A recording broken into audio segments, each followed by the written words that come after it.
Hello my friends, my name is Rich and welcome to Greatest Rock and Metal. On Greatest Rock and Metal I talk about what are for me the greatest rock and metal albums of all time, based on listening to thousands of CDs and albums over the years, and also what I think are some of the best gigs, having attended hundreds over my lifetime. If you enjoy what you see, please press the red button to subscribe so that you can see future episodes of Greatest Rock and Metal. Today, this is a bit of an impromptu episode. Why? Well, a few hours ago I was on a YouTube watch party for this. A fan-made film titled Alive 96, created by a well-known Kiss fan in Kiss circles, who runs a company called Incognito Films, a guy by the name of Andrew Scambatti, who has done some great work on Kiss fan films. I will put a link to this video on the channel today when I upload this, and you'll be able to access his other movies there as well. So why am I talking about this? Well, this Alive 96 that he has created is brilliant, and I will talk more about that later. And it got me thinking, well, let's talk about Kiss and their Alive album, because it really made a huge impact in Kisstory, as we like to say amongst our Kiss fans. Their first three albums that they released didn't really make much of an impact, and come 1975 both Kiss and their record company were in real financial straits. So in effect their record company decided, let's have one more roll of the dice. They put Kiss back out on tour, and they decided to record a live album on that tour. The resulting live album turned out to be an absolute classic. It is this one here, Kiss Alive, and it's basically a greatest hits, even though they'd had no hits, of their first three albums. And now, in the 1970s, live albums were quite a trend amongst bands. You've got things like Thin Lizzy's Live and Dangerous, or Deep Purple's Made in Japan, UFO's Strangers in the Night, all brilliant live albums. And I think what made the real success of live albums is often the studio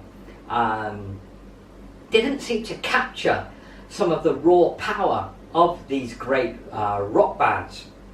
And Kiss was a classic example of that. Even though the songs on the first three albums are brilliant, there's hardly a dud amongst them, none of those first three albums really capture the harder rocking sound of the band. Alive did that. It really gave each and every song a real oomph, power. You could feel the energy that came across in the album, and it was the best thing that Kiss could ever have done. It fairly quickly went to gold status, and now I believe it's double platinum status, something like that, probably even more than that. And it was the real springboard for Kiss's career, and rightly so, because it really is a great album. So I'm going to give you what I believe are my top 4 tracks from Alive, but before I do that, let's take a look at Rock T-Shirts by the Sea.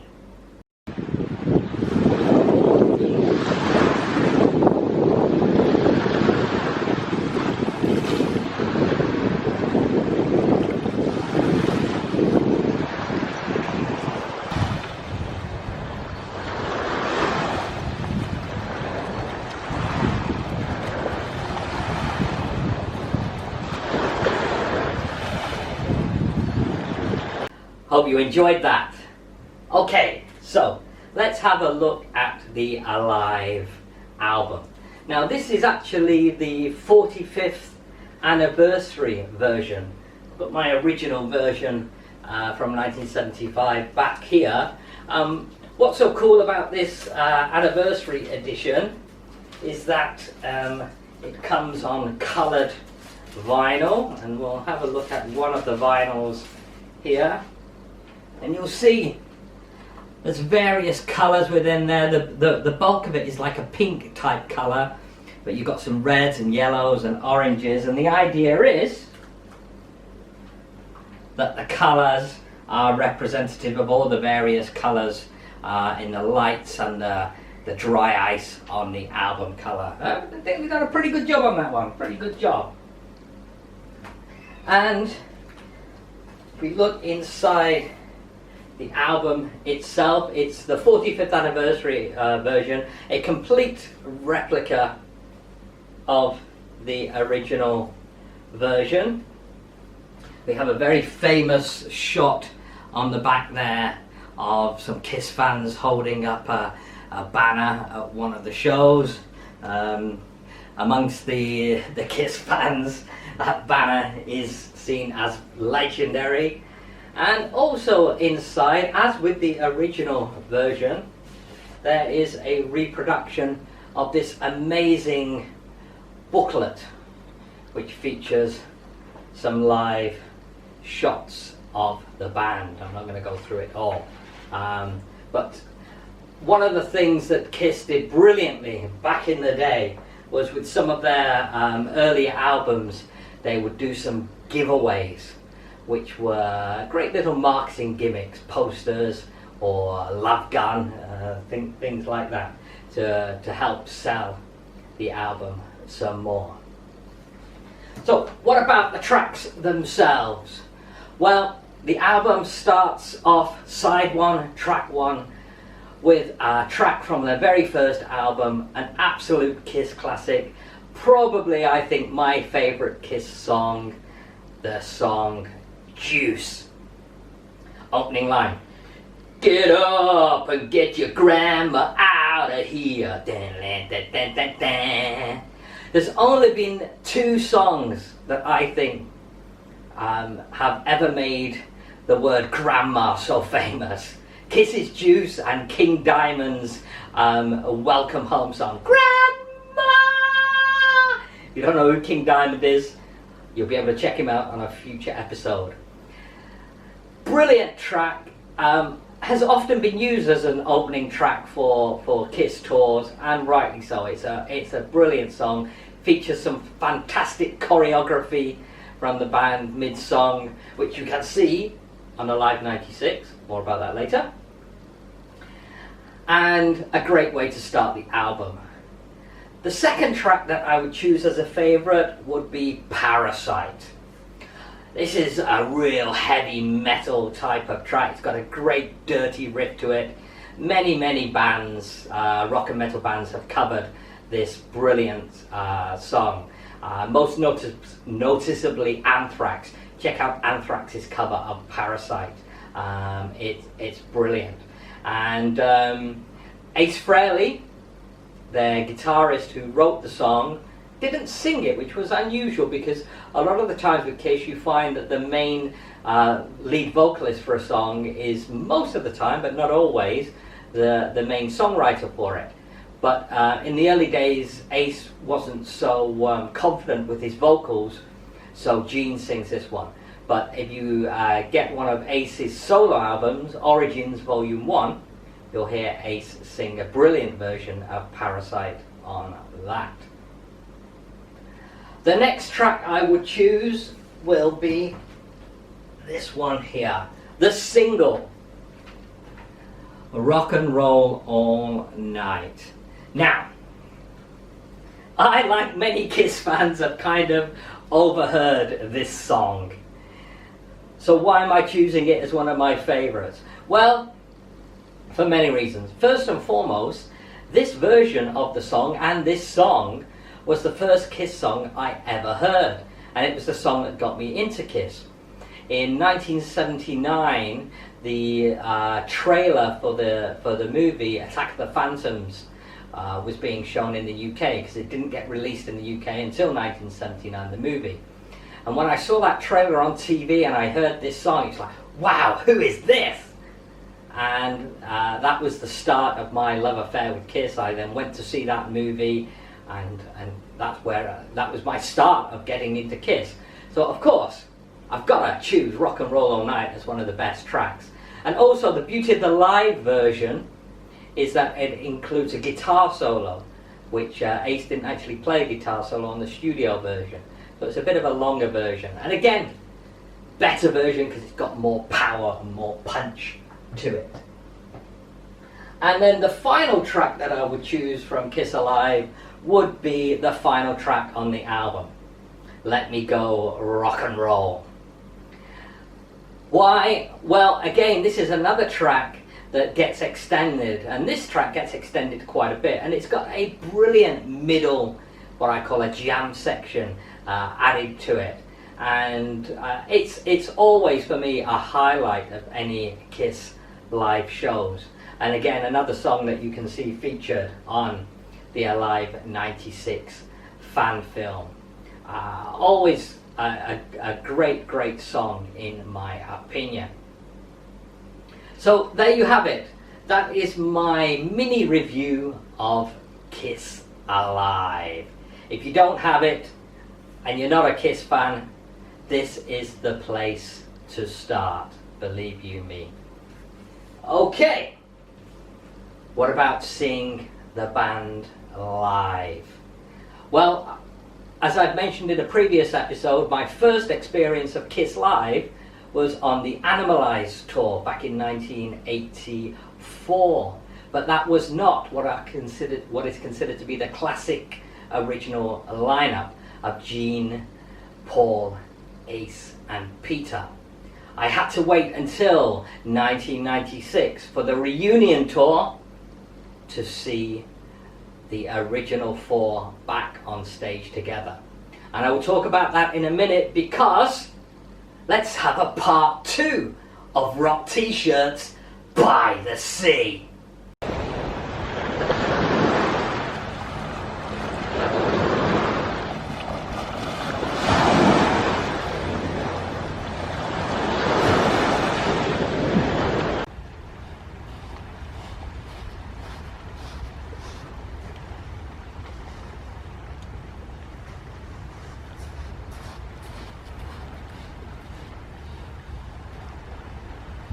Hope you enjoyed that. So the year is 1996 and Kiss are to embark on a reunion tour, which was to be titled Alive Worldwide 96-97. And this is the tour book from that. Features some amazing new pictures of the band, and look at that brilliant shot taken by a photographer named Barry Levine. In fact, any of you Kiss fans out there who don't have it, I'm sure you all do, make sure you get a copy of this particular book, The Kiss Years, which is Barry Levine's photography book. Got some great shots in there, including from the reunion tour. So they're back together. Gene, Peter, Ace and Paul back in business. And the excitement for this tour was unbelievable. And I have to say, this movie which I watched today, Alive 96, really captures that excitement. Something that hadn't quite happened with the original videos. Now, you'll see down here what we call the Kissology series of videos. And one of the volumes down here takes some videos from that tour. But none of them were really that great. What the filmmaker Andrew has done with Alive 96 is in effect remixed and remastered the available footage from the Alive 96 tour, mainly from America, but I think there is a little bit of footage from the show that I went to, which at Donington in the UK, which I'll talk about in a few minutes. And he's done a great job of really boosting the sound, making the colour clearer, the visuals sharper, and he's tightened it up as well. One of the things that a typical Kiss live album does, and was done on Kiss Alive, one of the things with Kiss is the energy of the band. They move around a lot. Certainly when they were younger they did, in 1975, so they make a lot of mistakes. They are not musical virtuosos by any means, and they don't claim to be. So they'll often make a lot of mistakes live. And okay, leaving some of those in, no problem. It kind of reminds you that it's a live gig. But you still want quality. I don't want to go out there and buy something that's a load of rubbish, because kids were having a bad night. You know, Peter was out of time on his drums, and Ace wasn't concentrating on solos. Gene was missing out lyrics. Paul prancing around so much he was forgetting to play the rhythm of the guitar. All things that happen in a Kiss show, very, very commonly. And so, like the producer Eddie Kramer did for Kiss Alive, what Andrew has done with Alive 96, he's tightened up the show, taking out some, but not all of the mistakes from the show.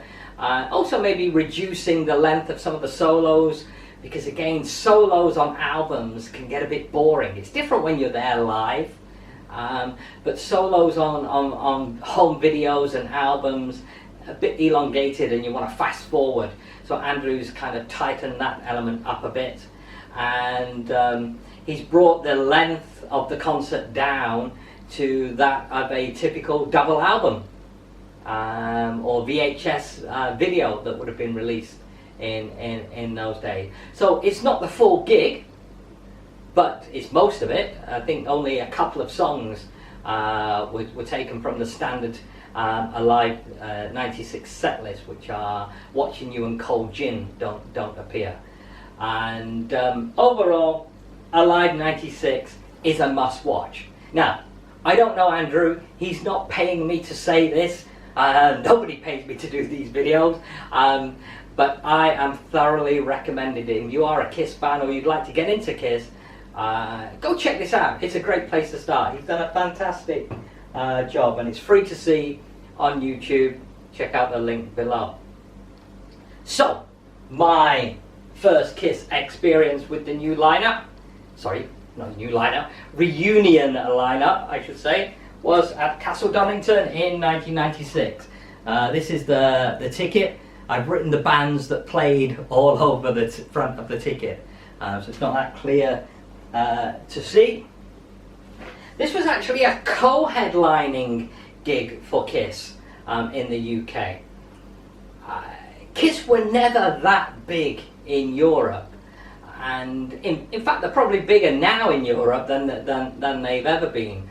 The closest they got to being huge in Europe was the Crazy Nights album and the Crazy Crazy Nights single, which did very well in the UK in 1988, I think that was.